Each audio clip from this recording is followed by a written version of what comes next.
Hi guys! For today's video ay pag-uusapan natin ang don't judge the book by its cover.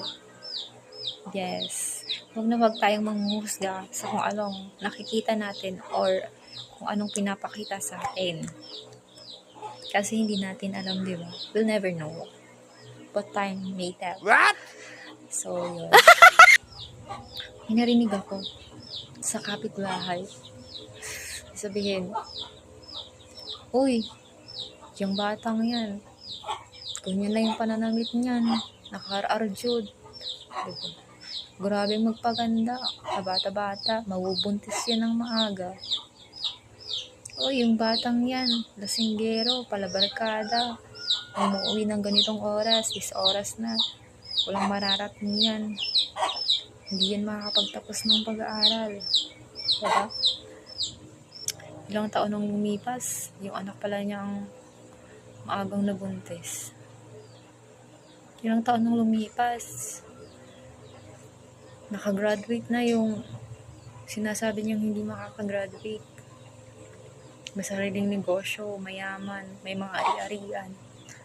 May isa pang senaryo guys. Nakatira sa bahay kubo, sa maliit na bahay. Sige, ilista natin yan. Mahirap yan.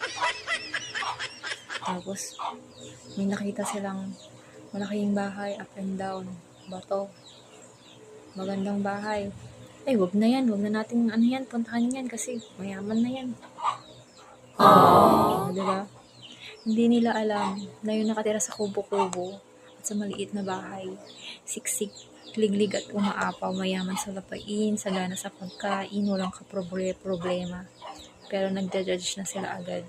Tapos, yung nakatira naman sa malaking bahay is baon na baon sa utang, walang trabaho, hindi na alam kung saan kukuha ng pang-paaral sa pambaon sa mga anak, ganyan. Or either, hindi naman sa kanila yung bahay, nakikitira lang kasi wala pa silang pampatayo ng sarili nilang bahay, di ba?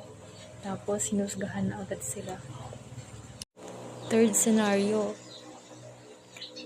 merong palangiti, palatawa, yung tawa umaabot na hanggang doon sa kabilang barangay.